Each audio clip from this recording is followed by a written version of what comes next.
everybody, and welcome back to my channel. I just finished a strength training video and I need to make my green smoothie meal replacement thing that I'm drinking right now that I've talked about in previous videos before I take my dogs on a walk. So I thought I would just film a video of how I make my smoothies in case that is interesting to anyone out there. I will post the nutrition facts of this particular batch I'm about to make in the description box below, which I just use the Spark People nutrition calculator thing online. It's a really handy recipe nutrition fact calculator where you type in everything that you've put into your recipe and it will tell you like a pretty decent rundown of the macro and micronutrients of whatever it is you made, depending on serving size. So today, I'm going to make a batch of 4 smoothies. I'm going to make one fresh in my Vitamix, and the other 3 I'm going to divide up into bags. I have these 1 liter freezer bags, but once they are stuffed, the smoothie kits that I'm not making today, I just throw into my freezer. And then the day I'm going to make that smoothie, I take the kit out of my freezer in the morning, I put it into my fridge, or I just leave it out on the counter so it can thaw a little bit.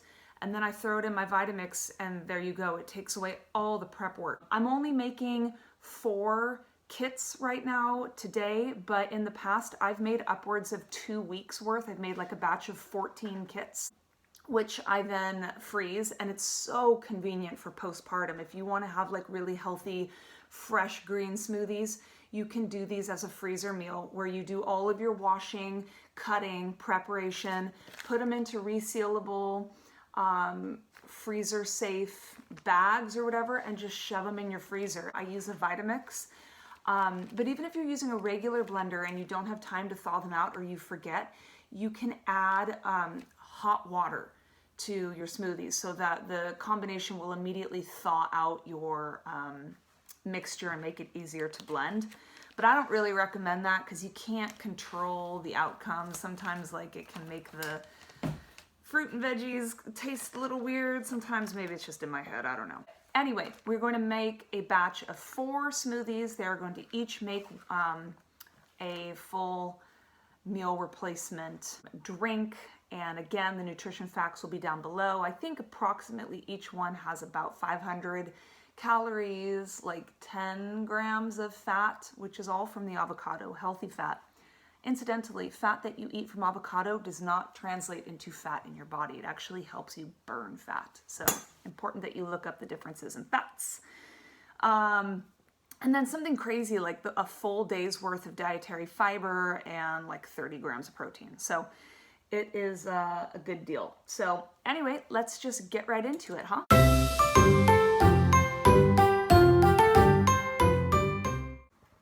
Okay, I will just make a quick note that all of the produce for which I'm using the skin for, like my apples and even my grapes, they've all been pre-washed, and then my spinach is actually already pre-washed from the store. I know sometimes they say you should do another wash on your own, but I don't have like a lettuce dryer and it's just too messy for me. So I trust the packaging on this. First, every smoothie is going to have half an apple. So I just cut the core out, and I do a pretty sloppy job most of the time of cutting out the cores. I don't try to salvage everything, and sometimes I get the odd apple seed into my smoothie, but whatever. Supposedly you're not supposed to eat apple seeds because it's a naturally occurring source of cyanide. But you actually have to eat a lot of apple seeds for it to cause an issue. For the freezer packs, I always cut my fruits into very small bits because it helps them thaw and blend more easily, especially if you're doing a more frozen temperature blending job. So it just makes it a lot more manageable for your blender to handle when they're in smaller chunks.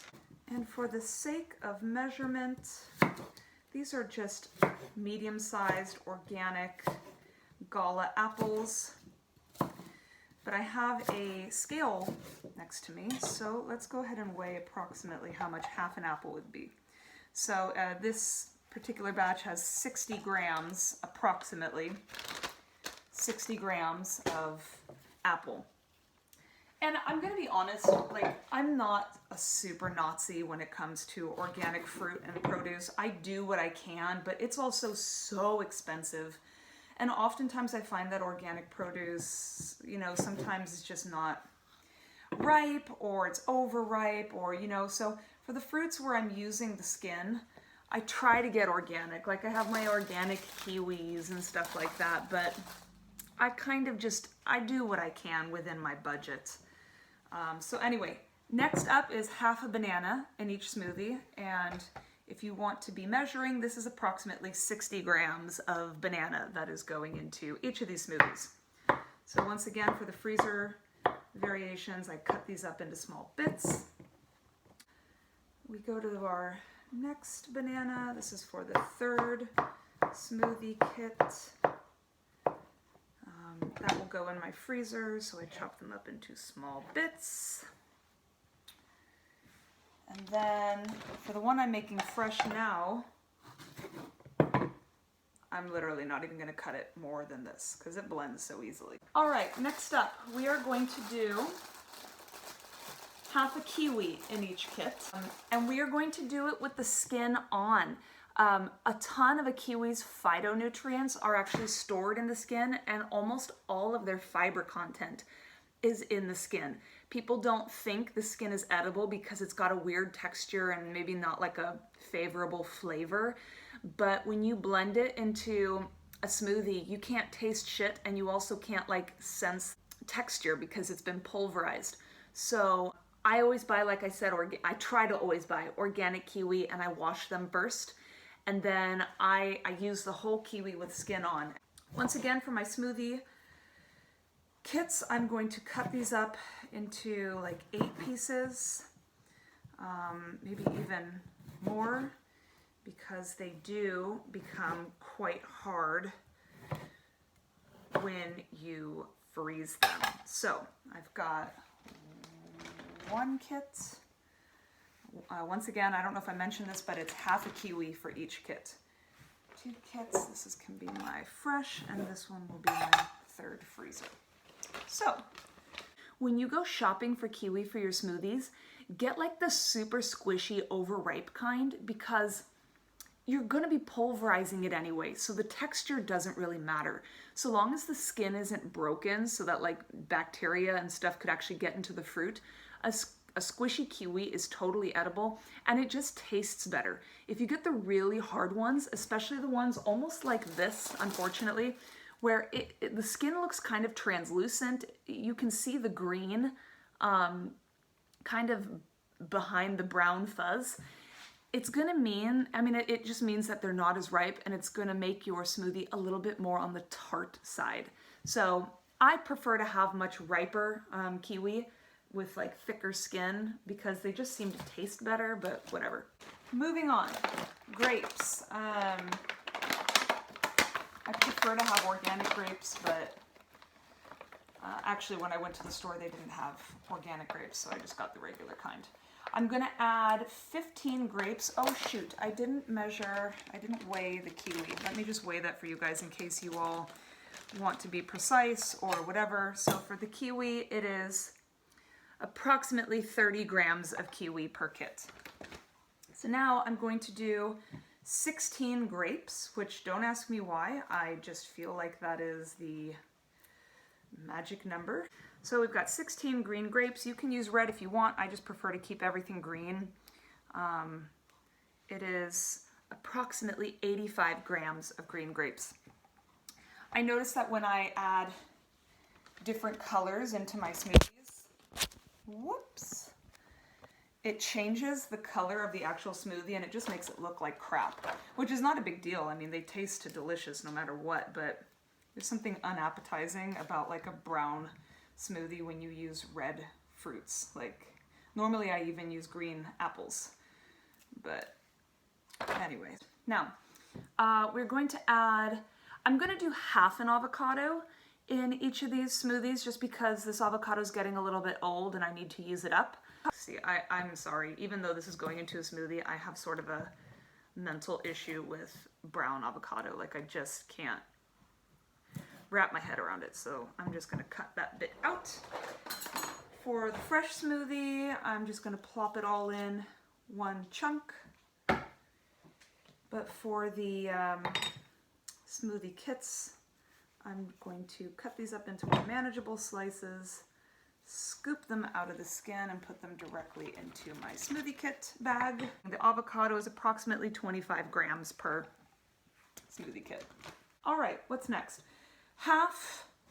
The juice of half a lemon. I'm not going to measure this.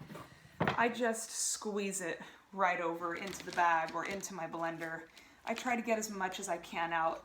Now, here's the good thing about lemon juice. Not only is it a neutralizing fruit, so it's really good for your gut pH. People think that citrus fruit like lemon and lime are very acidic, which they are on the outside, but they get converted into a neutral pH once they're in your stomach. It's just really good for your gut.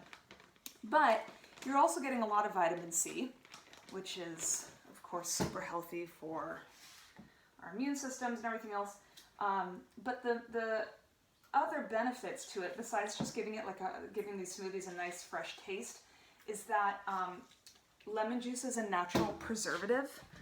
So, like, for instance, if you only used up like half an avocado and you have the other half that you want to put in the fridge and you don't want it to turn brown, if you just squeeze a little bit of lemon juice on it and then store it in like a plastic bag in the fridge, it will not even nearly turn as brown as if you had just put it in there on its own. So if you're not able to drink the whole smoothie in one sitting, then you can just pop it in the fridge, and that citric acid will maintain the color and it will prevent your smoothie from going bad so quickly or like turning brown. Now we are going to measure out the peas. I'm going to do 1 cup of peas, frozen peas, which is about the same as 2 deciliters. And on my scale, it is approximately 100 grams of frozen peas. I'm gonna do this serving for each smoothie kit. And the best thing about peas and smoothies is that you cannot taste them at all. They give smoothies a very creamy consistency. So if you don't want to add in avocado, like if you're really trying to have a low-fat diet, or you're doing something where you don't want so much fat, if you add in peas, they will actually make your smoothie quite creamy, as if you had added in something like banana or avocado, to give it sort of like a less liquidy consistency. But then on top of all of that, peas are a massive source of protein and fiber. In fact, one of my favorite protein powders in the States, which it's just too expensive for me to import it here in Sweden, is Plant Fusion's unsweetened, unflavored pea protein. It's dynamite. It's like, it blends into anything. You could put it into oatmeal, you could sprinkle it onto anything. You can't taste it, you can't sense the texture, and it's such a clean, pure plant-based protein. If you don't have peas, you can also use lima beans or soybeans. The soybeans in particular will give you a good source of plant-based protein, and soybeans also blend tastelessly and smoothly into smoothies, so that's another option. Or you can like add it in conjunction with your peas. So I normally also put in a few, just like 2 to 3 frozen broccoli florets into my smoothies, just for like, you know, the extra nutrients. I don't have broccoli today, but I do have this bag of cauliflower that I need to get rid of. Cauliflower is another one of those vegetables that you really just cannot taste in smoothies. So might as well just drop a few florets into your smoothie to get just an extra boost of cruciferous glory into your smoothie, because you really can't taste it. But these are almost on the verge of getting freezer burn, so I need to use these up. So that's why I am throwing them into my smoothie today. You do not have to if you don't want. I'm just going to visually separate these into about 4 equal portions, and then I will weigh them. Let's see, I'm putting in approximately 35 grams of frozen cauliflower into each of my kits. Okay, we are almost done.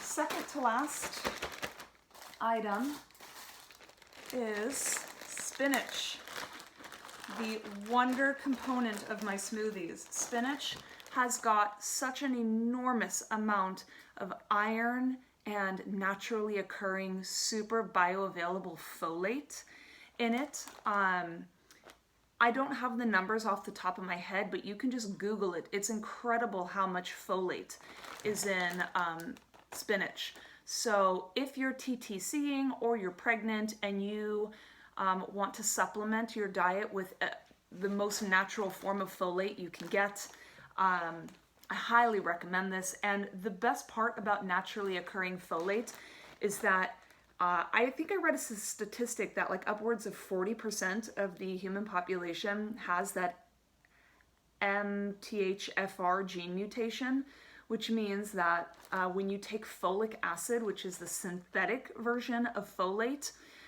your body can't do anything with it. And so we all know that folate or folic acid is really important because it prevents a ton of birth defects.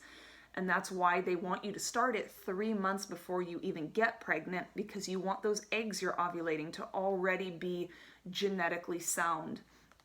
But if you're taking folic acid and your body isn't able to process it, you're not doing anything. There's a lot of more expensive prenatals on the market that have folate, or more specifically, I believe it's called methylfolate, but it still has to go through a chemical process in order to get it into the pill. So I personally save my prenatal vitamins for the end of the day, and I try to get as much of the natural stuff in my diet during the day as possible so that I'm absorbing that. And then at the end of the day, I take my prenatal that has methylfolate in it. And so whatever my body needs that it hasn't gotten throughout the day, then it can use what's in that supplement. So that's just a little bit of information on that. So the dosage, or the whatever, of spinach that I put into each of my smoothies is 2 handfuls of fresh spinach. So this is 1 handful. I'm going to measure it out right now on my scale. So it's approximately 10 deciliters of fresh spinach, which is about 4 cups. And it comes out to approximately 65 grams on my scale. And this is my biggest concern about using these 1 liter freezer bags, because these are my 1 liter freezer bags. They're only about 2/3 of the way full, but now I gotta cram 2 handfuls. Yep, okay, so let it be known that 1 liter freezer bags are good enough. Oh, we're not gonna seal this just yet, because there's one other thing we're gonna add. You can even use frozen spinach if you don't want to get fresh, or you can't get fresh or whatever.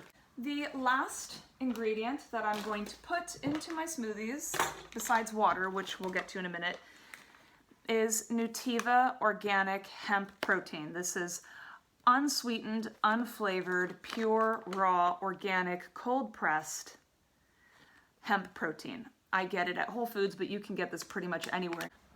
I want to talk about this for 1 second, because throughout my first pregnancy, I put this in all my smoothies, but then like in my 3rd trimester, it was brought to my attention that there is actually a warning on this package, and it freaked me the heck out. So I had to research it a little bit, and I have the information pulled up on my iPad, which I will read to you guys as well. If you live in California, you may notice in small print, hold, like they put it in the most innocuous place ever, like it's even where there's a fold. Sneaky people at Nutiva. I don't even know if I can get this to focus. I'm just gonna read it to you. you've got, just like in California, if you've ever even been to a Starbucks or anything like that, you will see these warning signs everywhere. California Proposition 65 warning. This product contains a chemical known to the state of California to cause defects or other reproductive harm. So I'm bringing that to y'all's attention so that you can make your own educated decision about what kind of protein powder you use for your smoothies, or if you even use any at all.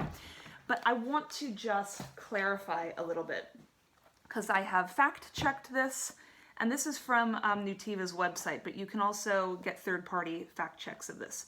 So they talk about California Proposition 65. What is that? Very, very strict limits for the presence of trace heavy metals in foods. So Nutiva says that they had a laboratory analysis of their organic hemp proteins, which confirmed the presence of the heavy metal lead, which occurred between 0.6 to 0.8 UG per serving. I don't know what the UG unit is. I never know. It's like international units anyway. And if you read earlier on, they explain that is organic and raw and has always been cold pressed. No chemicals, artificial or synthetic ingredients or additives were used in the processing or creation of the organic hemp powder. So this is literally just raw, cold pressed, organic hemp protein.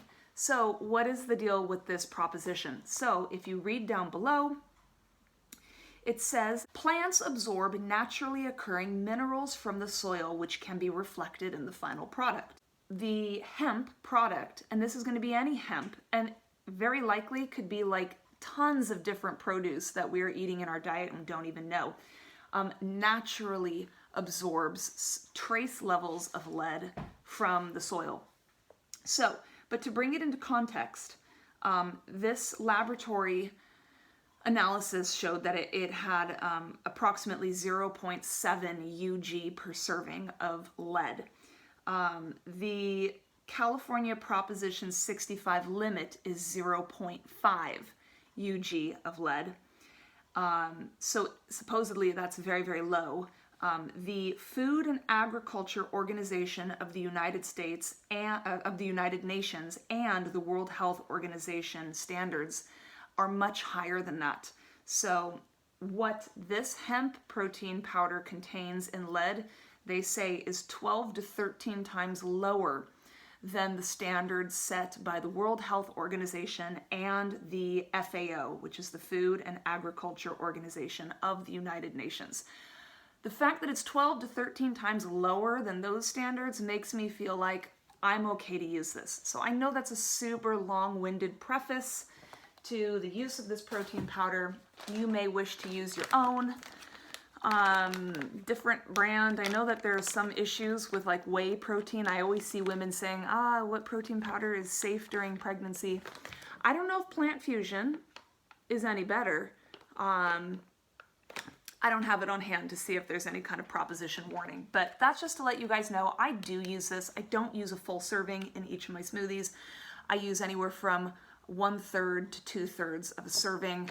Today we're going to use approximately 15 grams, which is 1.5 tablespoons, which is half a serving size of this protein powder. So I'm not even using the full amount, but I personally feel safe and okay with using this protein powder. I honestly haven't Googled how much lead is in other like benign things we eat or drink throughout the day, but 12 to 13 times lower than the standards set by the World Health Organization and the FAO is fine enough in my book, and my daughter came out just fine, so you know. So that's it. All right, so each of these kits, I will put the nutrition facts down below. To each of these kits, plus my Vitamix one, which is right here, I'm going to add 12 fluid ounces of water to each, and it will make a like super-sized giant meal replacement smoothie that is approximately this big. It's actually got a little bit of overflow If you would like it thicker, obviously add less water. If you want it thinner, add more, you know, but the more water you add, the more you dilute the flavor. So just be aware of that. Anyway, thanks for watching. I hope you all found this in some way useful. I mean, it took me about 25 minutes to prep this, but I also did a shit ton of talking. So, you know, now I've got 4 whole days worth of lunch here, and I don't have to deal with the prep until like the weekend. So anyway, have a good day, you guys. See you soon. Bye.